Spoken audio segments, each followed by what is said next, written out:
You ever get the feeling the world has decided what you are before you even open your mouth? Yeah, that happened to me, and it started with a hoodie. 3 sentences I was told I didn't belong in first class, laughed at for my sneakers, and threatened with arrest for refusing to give up a seat I paid for. That's the hook. Stick with me because what follows is messy, loud, and oddly satisfying. Act 1. The setup. My name is Maya Collins. I was supposed to be invisible that day. Hoodie, up hair, and a messy bun tote bag that had more stories than polish. Rain was slamming against the glass at Harborfield International, the kind of gray Tuesday that makes every delay feel personal. I'd spent 3 brutal days in conference rooms. Contract fights, late-night calls, lawyers who smelled like stress. And I just wanted one thing: sleep on a plane to London. Seat 1A, first class, bought and paid for. I walked through the priority lane like anyone who had the right to be there. And then I met her. Her name was Erica. Head flight attendant, perfect hair smile that could cut glass. She scanned the man in front of me with that practiced warmth, and when she looked at me, her face did a flip. She saw the hoodie, the sneakers, and she made a decision in a heartbeat. A decision about me. Boarding pass, she said, not asking. I held up my phone. 1A. The green check on my screen did nothing to soften her judgment. "I'm sorry, ma'am, this is the priority lane," she said, her tone folding into something cold. "You'll need to wait for your group," I said calmly, because that's what I do when I'm tired. "I'm in first." Seat 1A. She didn't look. She stepped to block me like a bouncer at a club I didn't know I'd been banned from. People sighed behind me, the kind of impatience that smells like entitlement. She snatched my phone. Yes, snatched it. Scanned, scoffed, and said the magic word, glitch. "This app's been upgrading economy tickets to premium all day," she announced for all to hear, as if I was auditioning for a scam. Then came the shine-suited kid with the camera. Carter Hayes, social creator with more followers than manners. He swaggered in, pointed his lens at me like I was the exhibit at a zoo, and announced to his viewers that some random was in his lucky seat. He laughed. The cabin joined in a chorus of assumptions. People were making a story out of me before I could breathe, and I felt that familiar cold. Not anger first, but the slow, sharpening heat of resolve. Act 2. The turning point. I didn't yell. I didn't beg. I sat down in 1A, buckled my belt, put on my noise-canceling headphones, and tried to sleep. 5 minutes later, someone ripped my headphones off. Erica stood over me, chest heaving, and behind her, Carter kept filming the red light blinking like a tiny, cruel star. "You need to get up," Erica spat. "This seat is reserved." I told her again, quiet but firm. "I paid for this seat. If you check your manifest." She laughed louder now. "I don't check the manifest for every scammer," she said. "You look like trouble.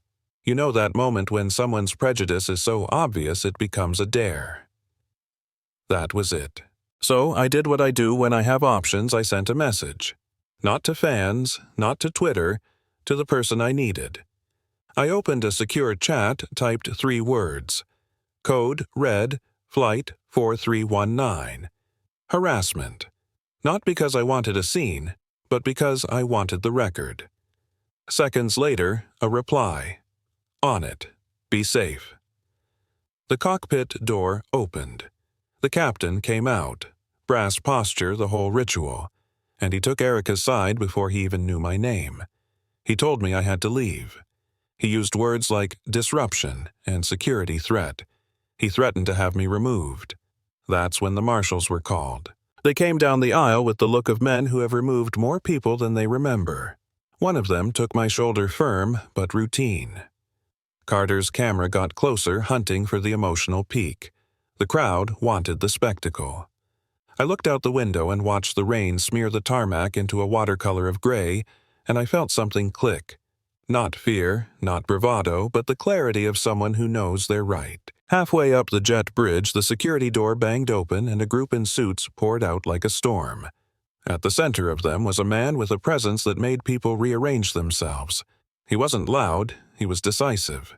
His name was Daniel Park, Operations Director for Harborfield. The air marshals went still. He said one sentence that turned the whole room. "Ms. Collins, I'm sorry I'm late." He didn't bow, but his tone carried respect like a weight. Turns out the ticket I had been fighting for was not the only thing I owned. My company, a long, slow acquisition, had closed on the management rights for 3 terminals at Harborfield just 48 hours earlier. We weren't flashy about it. No billboards, no press conference, but legally, financially, we held the debt, the leases, the leverage. In short, I had just been kicked out of a seat on property my company now controlled. Do you see the irony? Erica, the captain, and Carter, they had shamed me for not looking like someone who belongs. What they didn't understand was that power isn't always obvious. Server logs were pulled up and the truth flashed on their screens. Erica had flagged my seat out of service, coded it as a maintenance issue, and then reassigned it to Carter as a compensatory upgrade. In plain terms, she'd stolen my seat and given it to a boy with a camera. That's fraud. That's falsifying records. That's a federal-level problem on a plane filled with people minding their own travel plans. Act 3. The payoff and the question. Once the logs were out, Carter's followers stopped laughing. The clip that had looked like fodder for viral mockery flipped into evidence on loop. Sponsors called his agent and dropped him. Erica's little power play became a pile of criminal charges, falsifying records, filing a false report accessory to fraud. The captain. He had to explain why he'd called security without checking the manifest. He'd followed the easy narrative. Black hoodie equals problem. And it cost him. And not just in pride. People's jobs, reputations, livelihoods. Everything can tip when assumptions are weaponized. I didn't gloat. I don't need to watch people fall. What I wanted was accountability, an acknowledgement that the small things those of us in quiet positions endure, the side eyes, the whispered doubts, actually matter. I wanted training for staff, real policy changes, a culture that treats people like people. So I did something boring and effective. We rebooked the passengers, covered the inconvenience costs, and we drafted a dignity charter for employees, mandatory bias training audits, accountability measures. And yes, I kept Carter's footage online. Let it sit there. Let it teach. A month later, Terminal C looked different. Not better by decree, but better by behavior. Agents helped people with patience, crew members asked before they judged. Erica faced legal consequences and a court date.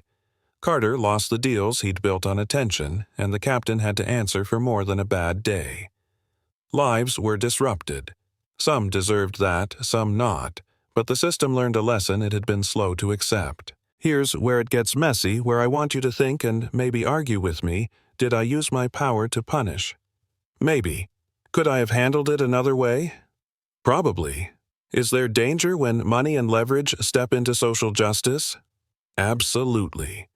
The line between justice and revenge is paper thin, and I don't claim to have walked it perfectly. But when someone invents a reason to humiliate another human being, when a checkbox in a computer replaces the humanity in a flight attendant's eyes, there has to be a correction. If this story leaves you feeling satisfied, uncomfortable, or both, good. That's the point.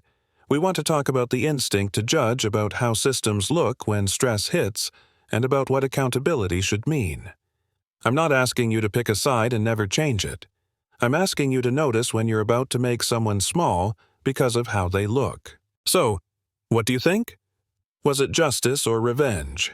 Did Maya go too far by using corporate power to punish a single bad actor? Or was it the only language that got through? Tell me your stories. Have you been judged on a hoodie? Have you been the one to judge? Drop it in the comments. Let's actually talk about the gray, not just black and white. If this hit you, leave a like, share with someone who needs the reminder, and subscribe for more stories where people get underestimated and then make the world uncomfortable in the best possible way. And one last thing, if you've ever been on the receiving end of a micro or macro injustice, or if you once judged someone you regret, tell us. I read every comment. Let's argue, let's heal. And maybe, just maybe, we'll learn to check the manifest before we make a person.